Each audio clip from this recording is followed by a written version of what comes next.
Good morning children. आज इस video में हम लोग देखेंगे class 11th mathematics chapter 1 sets का। ये क्लास नंबर 2 है। पहले क्लास में हमने समझा था सेट क्या है, सेट के टाइप्स क्या हैं और सबसेट क्या है। उसी सीक्वेंस में हम आगे देखेंगे अभी पावर सेट। पावर सेट क्या होता है?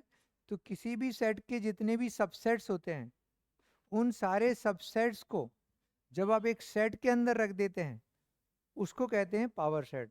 जैसे एक सेट है एक्स वाई जेड, तो इसके जब सबसेट्स बनाएंगे तो जैसे मैंने पहले बताया है वीडियो फर्स्ट में कि phi and null set is a subset of every set. तो नल सेट सबसे पहले आएगा, फिर एक एलिमेंट ले लेंगे एक्स, ये अगला सबसेट हो जाएगा। देन वाई को लिया, नेक्स्ट सबसेट हो गया। जेड को लिया तो नेक्स्ट सबसेट बन गया। पहले एक एक एलिमेंट लेना है, फिर दो एलिमेंट लेके X and Y, then Y and Z, then X and Z, और फिर तीनों एलिमेंट को लेके बना दिया एक्स वाई जेड। तो ये सारे सबसेट्स हो गए एक एक। फिर चेक कर लो कि इसमें कितने एलिमेंट हैं। टोटल कार्डिनल नंबर 3 है, तो टोटल सबसेट्स कितने होने चाहिए? Total number of subsets will be 2 raised to the power 3 means 8।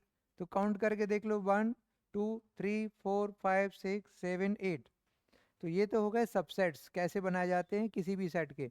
अब आपको क्या करना है, इन सारे सबसेट्स को कामा लगा के एक एलिमेंट की तरह रख के और एक सेट के अंदर उसको लिख देना है, यानी करली ब्रैकेट स्टार्टिंग और लास्ट में लगा देना है। तो ये बन गया है सेट ऑफ ऑल सबसेट्स, और इसको कहते हैं पावर सेट, और इसको डिनोट किया जाता है पी ए से।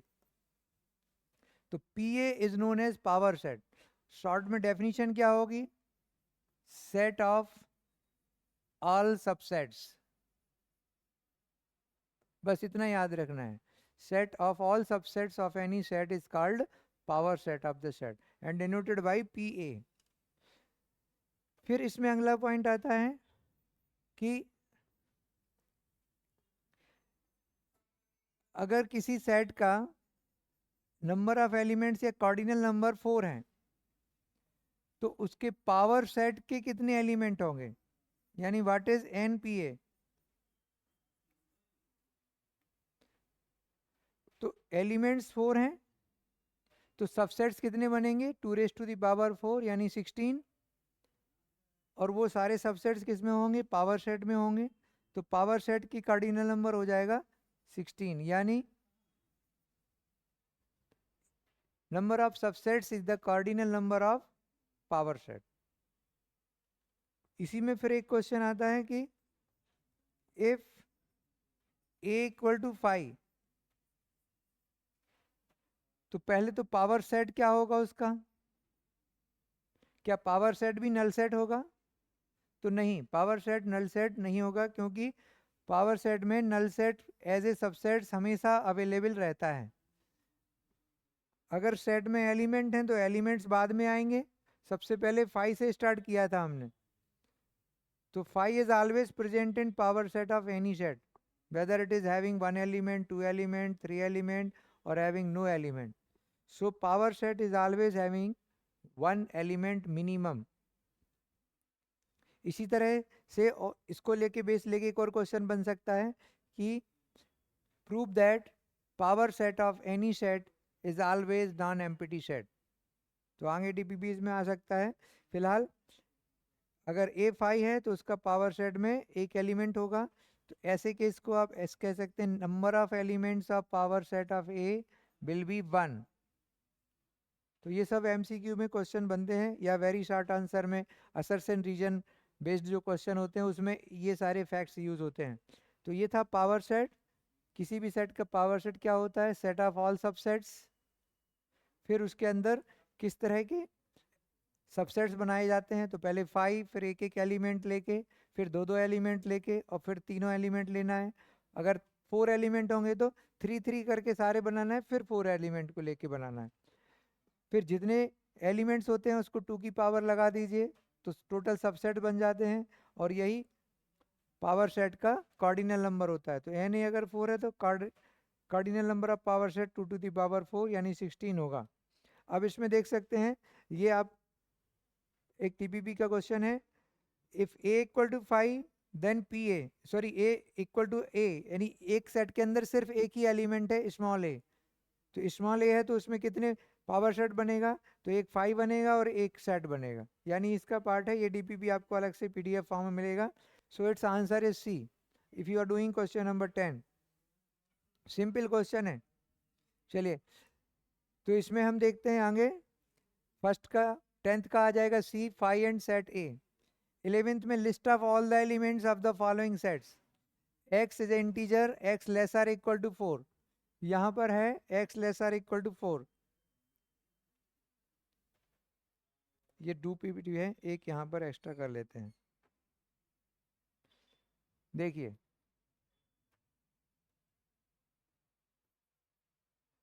तो एक क्वेश्चन नंबर टीपीपी का ये वाला हम देखते हैं, क्वेश्चन नंबर 11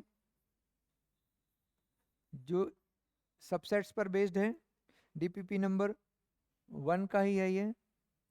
इसमें पूछा गया है कि अगर X square less or equal to 4 है, x belongs to z integers,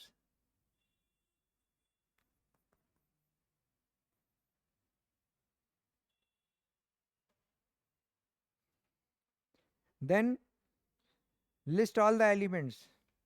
तो सिंपल है, X square lesser equal to 4 and integers, तो इंटीजर्स क्या होते हैं, -1 -2 0 1 2 3 4। अब ऐसी वैल्यूज लेनी है जिसकी वैल्यू 4 या 4 से स्मॉल हो, तो एक तो आएगा 2, 2 स्क्वायर 4 होता है, फिर 1, 1 स्क्वायर 4 से लेस है, 0 -1 -2। इस तरह से ये सेट सी बन जाएगा। और इसके सबसेट्स कितने होंगे, अगर इसका एन पी ए पूछ लिया तो, यानी number of element of power set, तो टोटल इसमें 5 है, 2 to the power 5 that is 32। इसी तरह से एक और क्वेश्चन इसी का सेकंड पार्ट है, ये पार्ट नंबर 1 था, सेकंड पार्ट देखते हैं। इसमें आपको दिया हुआ है x is a natural number, x belongs to n and x square less or equal to 9 greater और equal to 1, this is given as set D. तो अब एक्स स्क्वायर की वैल्यू 1 और 1 से ग्रेटर और 9 9 से स्मॉलर होना चाहिए, तो 1 और 1 से ग्रेटर के लिए 1 होगा एंड -1 भी आएगा। तो अगर आप ऐसे सेपरेट करते हो कि 1 के लिए क्या आएगा, प्लस माइनस ऐसा लिख सकते हैं। देन 1 से ग्रेटर तो 2, लेकिन इन नेचुरल नंबर 2 नहीं आएगा, 4 होगा, है ना, क्योंकि 2 का स्क्वायर 4, तो x की वैल्यू क्या हो सकती है, +-2, ये भी रख सकते हैं आप, तब भी इसकी वैल्यू एक्स स्क्वायर जो है 4 आएगा, -+2 के लिए, दोनों के लिए। फिर आते हैं 3 का स्क्वायर 9, तो +3 -3,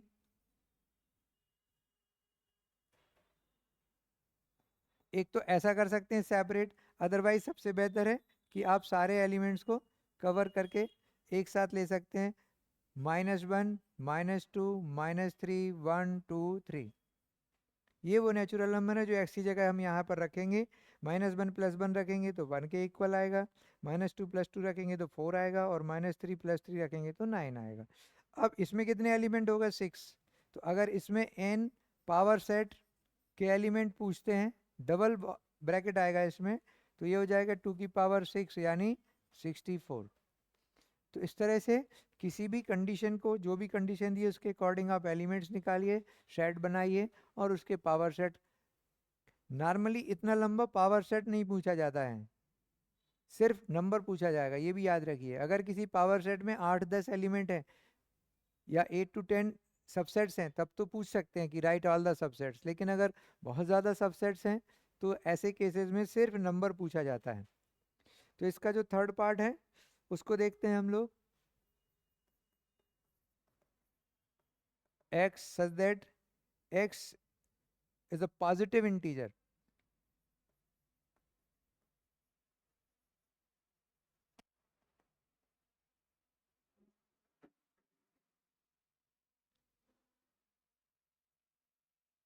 whose cube is odd number, तो ऐसे पॉजिटिव इंटीजर जिनके क्यूब ऑड नंबर हो, तो आपको एक कॉमन सा पॉइंट मालूम होना चाहिए कि जितने भी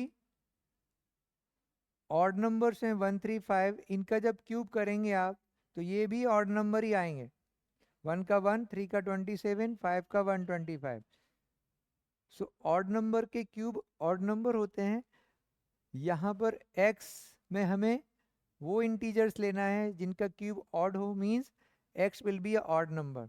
सो इसका रोस्टर फॉर्म में लिखेंगे तो यही आ जाएगा 1 3 5 7 9 एंड ऑल, क्योंकि इसमें कोई लिमिट नहीं दी हुई है कि कहाँ पर एंड होगा। ये इन्फानाइट सेट है, और इन्फानाइट सेट है इसलिए इसका कार्डिनल नंबर नहीं निकलेगा।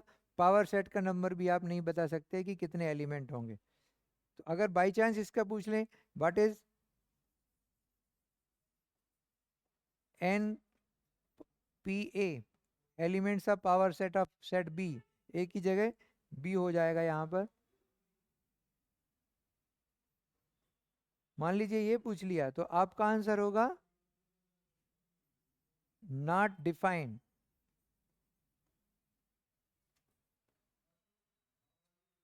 As B is infinite set.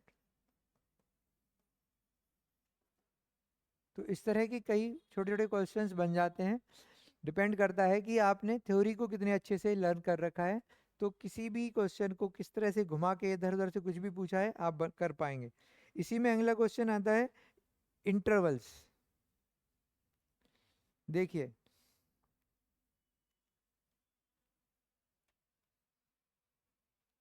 अगला टॉपिक है इंटरवल्स।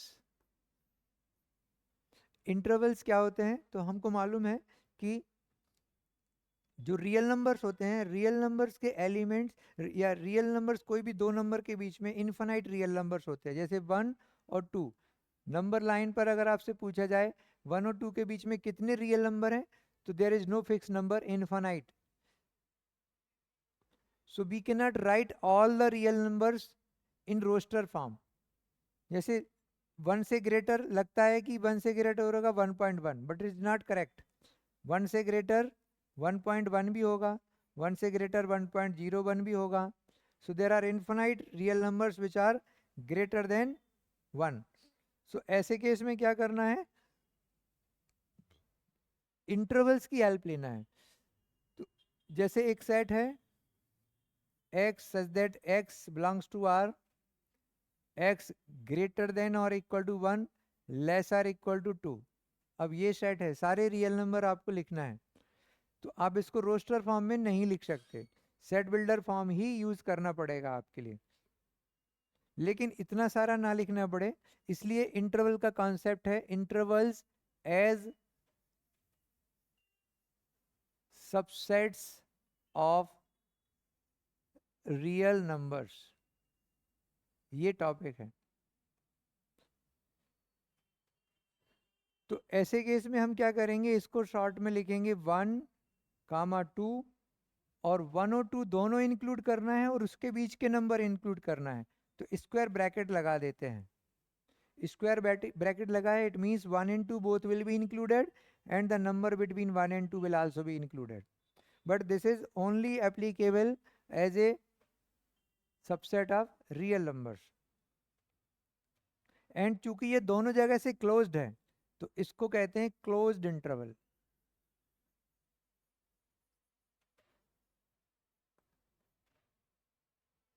अगर ये किसी एक साइड से क्लोज्ड है लेकिन एक साइड से ओपन है, यानी आपने कह रखा है 1 लेना है, 1 से ग्रेटर लेना है, लेकिन 2 के ठीक पहले तक के सारे नंबर लेना है, 2 नहीं लेना है। तो अब 2 के पहले कोई फिक्स नंबर नहीं है, 1.999 भी हो सकता है, 1.9999 भी हो सकते हैं। तो इसलिए ये यहाँ पर ओपन कहलाता है। जैसे नॉर्मली हम डे टू डे लाइफ में कहते हैं कि जैसे मैं बच्चों से बताऊं मेरी क्लास 1 बजे शुरू होगी, अभी तो इतनी तेज धूप है, नॉर्मली नहीं होगी क्लास इतनी 1 बजे, लेकिन जस्ट फॉर एन एग्जाम्पल अगर बोला जाए कि 1 बजे क्लास शुरू होगी और 2 के पहले मैं छोड़ दूंगा, तो अब इसका ये मतलब है कि 1 o'clock पे तो शुरू हो जाएगा, बट फिनिशिंग टाइम कुछ भी नहीं है। 145 भी हो सकता है, 155 भी हो सकता है, 159 भी हो सकता है। तो second side it is open, so that is called, अभी वन साइडेड ओपन है, वन साइडेड क्लोज है, तो इसको सेमी ओपन या क्लोज्ड ओपन इस तरह से बोला जाता है, सेमी ओपन और सेमी क्लोज्ड। और इसके लिए क्या सिंबल यूज किया जाएगा? इसके लिए सिंबल यूज किया जाएगा, अगर ये सेट ए है x such that this and x belongs to R, तो ये सेट लिखा जाएगा 1 2 1 के साथ स्क्वायर ब्रैकेट, क्योंकि ये क्लोज्ड है पिछले एग्जाम्पल जैसा, लेकिन ये ओपन है तो यहाँ स्क्वायर ब्रैकेट नहीं लगेगा, स्मॉल ब्रैकेट लगेगा। तो याद रखिए ये ब्रैकेट तब लगता है जब इक्वल का साइन नहीं होता है, और ये आएगा जब इक्वल का साइन लगा हुआ है। अगर आपने ऐसा एग्जाम्पल लिया या ऐसा सेट आपको दिया हुआ है जिसमें x belongs to R and x greater than -2 less than -1, अब ये सेट दिया हुआ है -2 से ग्रेटर और -1 से लेस, अभी दोनों साइड ओपन है, ना तो -2 लेना है और ना -1, उनके बीच के सारे नंबर लेना है। तो इस केस में क्या होगा, हम ब्रैकेट कौन सा लगाएंगे, दोनों साइड ये वाला ओपन ब्रैकेट लगेगा, -2 -1, स्क्वायर ब्रैकेट कहीं भी नहीं आएगा, और दिस इज कॉल्ड फुल्ली यानी open interval, both the sides are open, so that is called open interval. Closed, open, semi open, semi closed या closed and open, तो इसी में इस उल्टा आता है ओपन एंड क्लोज्ड, एक और बन जाता है ओपन क्लोज,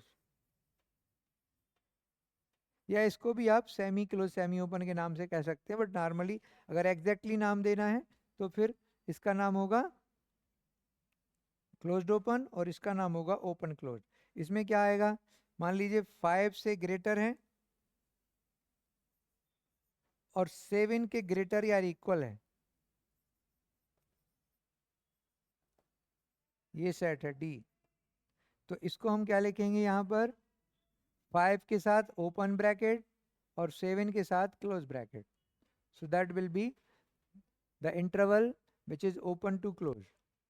अब इसी को नंबर लाइन पर भी रिप्रेजेंट करने का बुक में दिया है, और कभी कभी आ जाता है जब दोनों 1 और 2 को ले रहे हैं आप, तो यहाँ पर ऐसा क्लोज सर्किल बनाया जाएगा और उनके बीच के नंबर तो साथ में आएंगे, तो इसको भी डार्क करेंगे।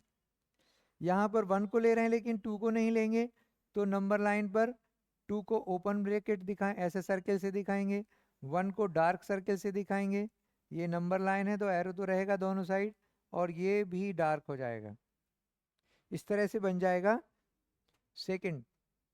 अब यहाँ पर क्या है, थर्ड में दोनों ओपन है, -2 एंड -1, तो इसका फिगर कैसा होगा, यहाँ भी ओपन यहाँ भी ओपन, -2 -1, सिर्फ बीच के नंबर आएंगे वो भी डार्क हो जाएंगे।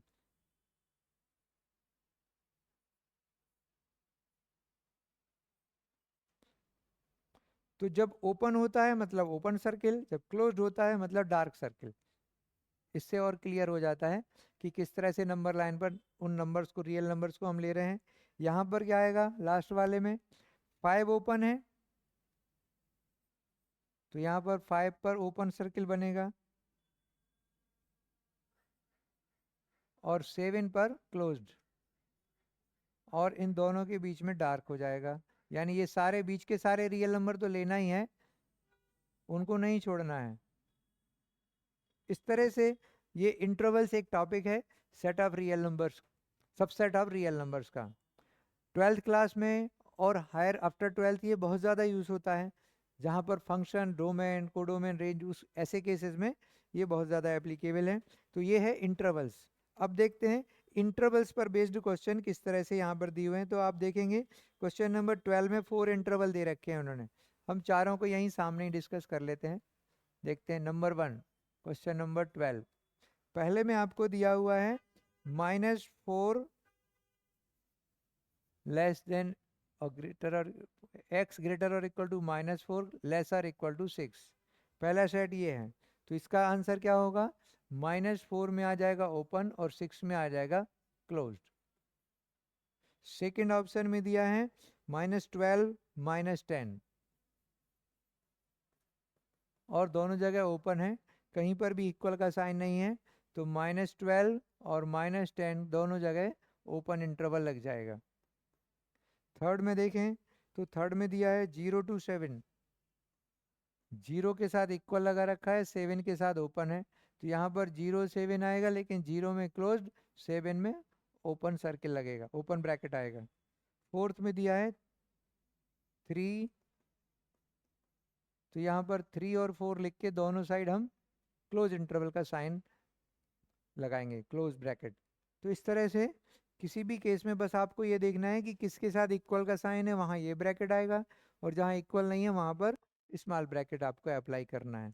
और ये भी ध्यान रखना है कि ये सारा concept set of real numbers के लिए ही है, क्योंकि उन्हीं के बीच में ऐसे नंबर होते हैं जो डेंस होते हैं, जिनको आप कामा लगा के नहीं लिख सकते। बाकी नेचुरल नंबर इंटीजर्स है, वहाँ पर इसकी ज़रूरत नहीं पड़ेगी।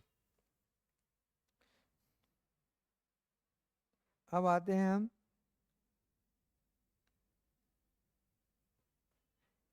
इसी का क्वेश्चन नंबर 14। 14 क्वेश्चन में भी आपको रोस्टर फॉर्म पर बेस्ड क्वेश्चन दिए हैं।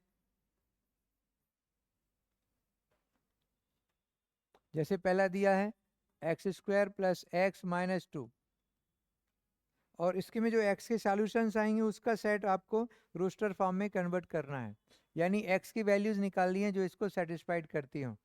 तो स्प्लिटिंग ऑफ मिडिल टर्म से अगर आप करते हैं तो x²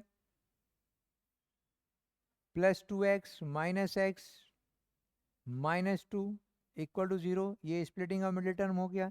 x कॉमन ले लिया तो x + 2, माइनस कॉमन लिया तो x + 2 इक्वल टू 0। सो एक हो गया x + 2 ब्रैकेट और एक हो गया x - 1, यानी जब इसको 0 रखेंगे तो आएगा -2, और जब x - 1 को इक्वेट करेंगे तो x की वैल्यू 1। सो इसका मतलब है कि ये जो सेट है उसमें एलिमेंट्स हैं कौन? 1 एंड -2।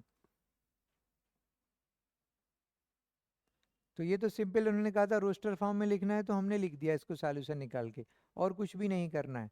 लेकिन अगर इसमें और भी कोई क्वेश्चन आता है, फॉर एग्जांपल सबसेट्स निकालना या पावर सेट निकालना या कार्डिनल नंबर, जैसे इसका कार्डिनल नंबर नहीं लिखना है तो क्या होगा? 2 एलिमेंट हैं, 2 हो जाएंगे। अगर इसके पावर सेट का कार्डिनल नंबर लिखना है तो क्या हो जाएगा?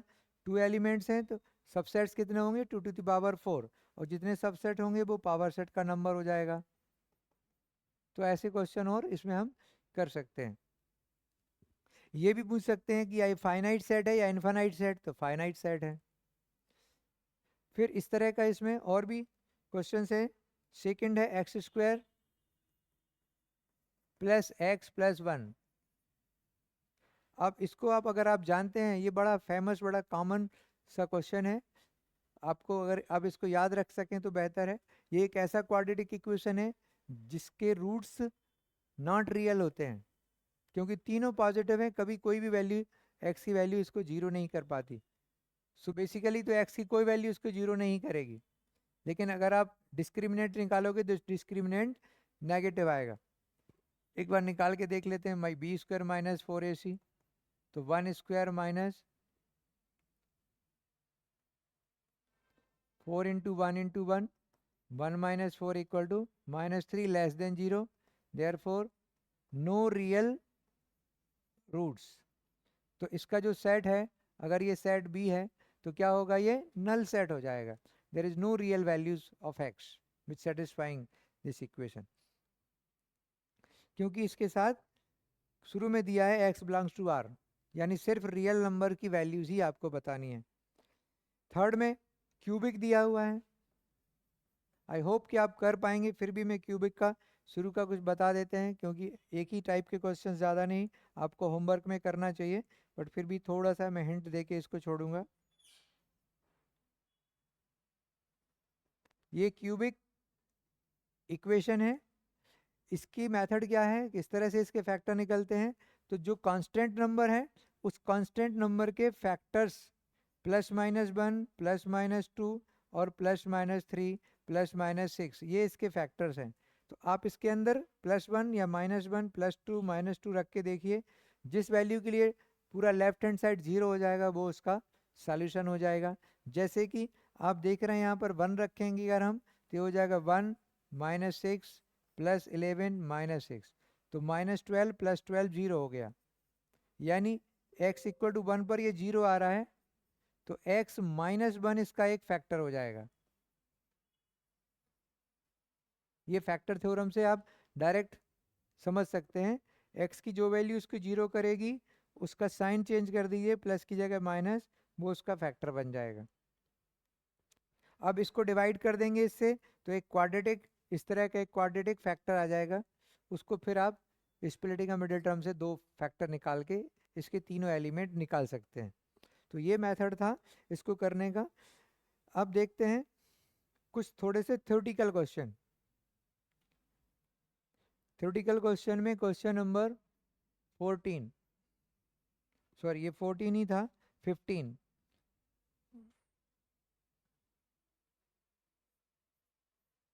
15th में पार्ट 1 देखेंगे आप। इसमें दिया हुआ है if A subset of 5 then prove that A = 5, और ये डबल इम्प्लाई का साइन लिखा है, मतलब इसकी हेल्प से ये रिजल्ट निकालिए और इसको गिवन में लेके इसको प्रूव करके दिखाइए। डबल इम्प्लाइज का मीनिंग ये होता है। तो जब आप इसका आंसर लिखना शुरू करेंगे तो पार्ट वन में गिवन में आपके पास होगा A सबसेट ऑफ 5, और टू प्रूव में करना पड़ेगा A = 5। तो आपने पिछले वीडियो में देखिए, आप मैंने बताया है इक्वल सेट्स के लिए क्या कंडीशन है। इक्वल सेट्स तभी होते हैं जब वो एक दूसरे के सबसेट्स हों, यानी A 5 का सबसेट हो और 5 A का सबसेट हो। तो A तो 5 का सबसेट ऑलरेडी नोन है, क्वेश्चन में गिवन है। फर्स्ट पार्ट तो ऑलरेडी गिवन है, सिर्फ सेकेंड पार्ट हमें मेंशन करना है। तो प्रूफ में हम क्या लिखेंगे, it is known or it is well known that phi is subset of every set। तो आप लिख सकते हो कि phi is a subset of A, क्योंकि वो सबका सबसेट होता है, और A subset of phi given, it is given। और इन दोनों से फर्स्ट एंड सेकेंड से हम कह सकते हैं they are equal by 1 and 2 A = 5, so that is proved। But part number 2 में आपको इसका अपोजिट लेना है। गिवन में दिया हुआ है A = 5, ये गिवन में आ जाएगा, और प्रूफ करना है A subset of, to proof में हमें करना है A सबसेट ऑफ 5। तो जब इक्वल सेट्स हैं तो डेफिनेटली A 5 का सबसेट होगा, बोथ आर इक्वल। लेकिन फिर भी आपको कुछ ना कुछ रीजन और कुछ ना कुछ अपना सपोर्ट में एक्सप्लेनेशन देना आना चाहिए। तो इसका क्या रीजन देंगे, सोचिए जरा, कैसे जस्टिफाई करोगे कि A 5 का सबसेट है। तो यहाँ पे प्रॉपर्टी लगेगी every set is a subset of itself. Every set is a subset of itself. तो A will be subset of A, पहले तो ये आएगा। और A = 5 दिया है तो उसकी वैल्यू पुटअप कर देंगे A = 5, तो A will be subset of 5। इस तरह से हम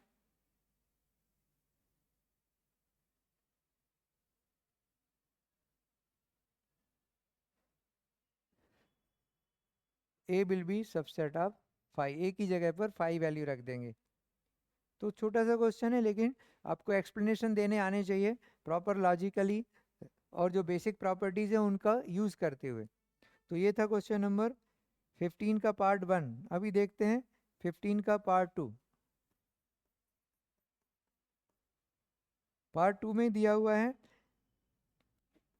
A subset of B, B is subset of C, and C is subset of A. ये आपको गिवन है। और टू प्रूव क्या है? Prove that A equal to C। A और C को इक्वल प्रूव करना है आपको। तो देखिए A और C इक्वल कैसे होंगे?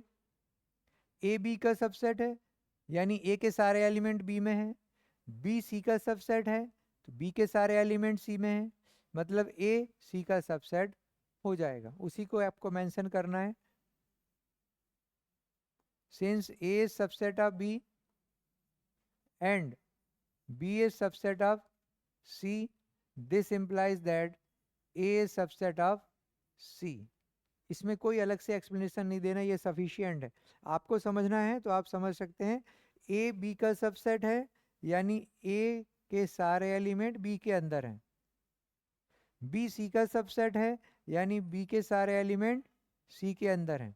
इससे साफ समझ में आ रहा है कि A के सारे एलिमेंट C के अंदर होंगे, यानी A C का सबसेट होगा। तो पहला पार्ट तो ये आ गया। दो सेट को इक्वल करना है, तो पहला आ गया A सबसेट ऑफ C, और सेकेंड पार्ट ऑलरेडी गिवन है C subset of A। So also given that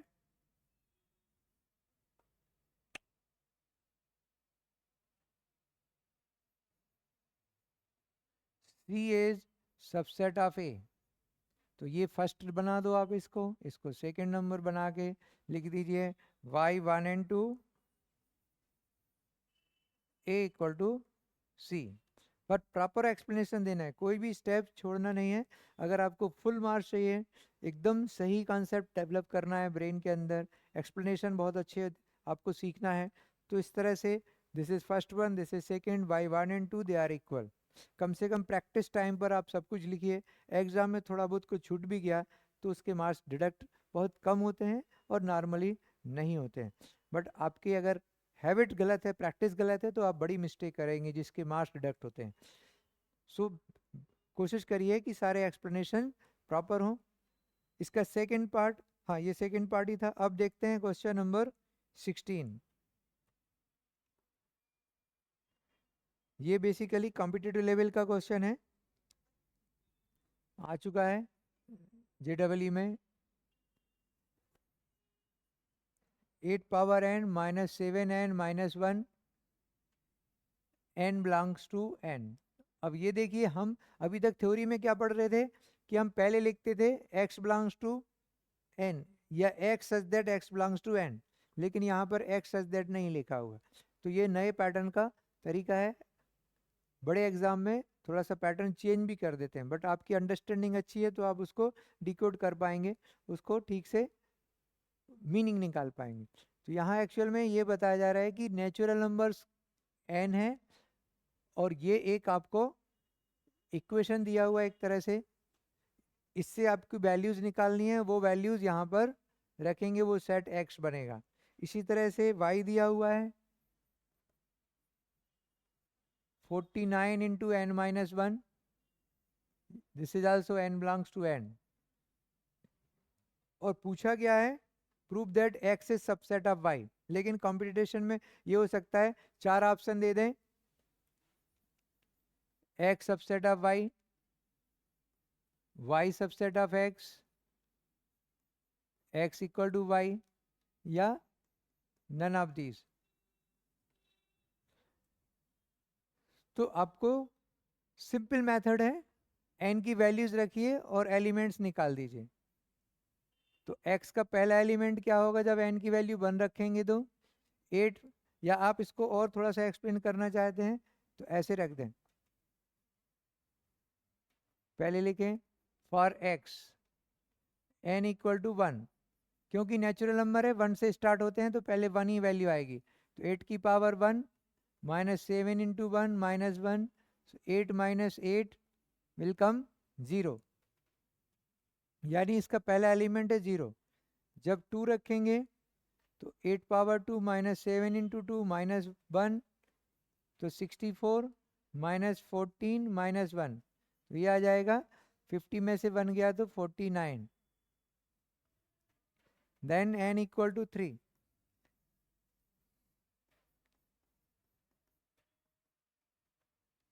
तो 8 टू द पावर 3 क्या होगा, 64 इंटू 8, इसमें एक बार और 8, 8 4 जा 32, 3 कैरी 48 एंड 3 512, वैसे याद होना चाहिए बट मैंने आपको करके दिखाया कि अगर नहीं है तो आप ऐसे कर सकते हो। ये जरूरी नहीं कि अलग से 8 इंटू 8 फिर ऐसे करके मल्टीप्लाई करके टाइम वेस्ट नहीं करना है, आप पहले कर चुके हैं। इसी को 8 4 जा 32, 3 कैरी 8 4 जा 8 6 जा 48 प्लस 3 51, माइनस 7 3 जा 21, और एक और माइनस 1 है तो इसमें से 22 माइनस होगा तो 490 आ जाएगा।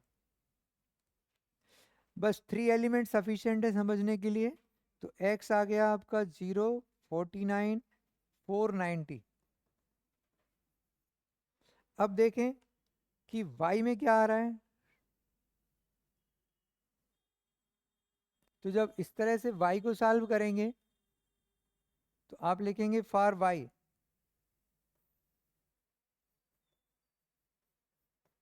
n इक्वल टू 1, 1 रखेंगे तो 1 माइनस 1 0 हो जाएगा, 0 इंटू 49 0, फिर n इक्वल टू 2 रखा तो 49, 2 माइनस 1 यानी 49 आएगा, और n इक्वल टू 3 रखने पर 3 माइनस 1 2 यानी 98। तो y को आप प्रेडिक्ट कर सकते हैं कि इसमें क्या आने वाला है, 0 49 98, और फिर इसी का अगला मल्टीपल 4 के लिए 3 टाइम्स हो जाएगा तो 147। अब इसको देखते हुए आपको समझ में आना चाहिए कि जब आप इसमें n की वैल्यू 11 रखेंगे तो 11 माइनस 1 10, 49 इंटू 10 आ जाएगा 490, और उसके आगे भी नंबर आते रहेंगे। अब दोनों को देखिए, तो इसमें 0 के बाद 49 आ रहा है, इसमें भी 0 के बाद 49 आ रहा है, लेकिन इसके बाद सीधा 490 आ गया, इसमें ये सारे नंबर्स एक्स्ट्रा हैं।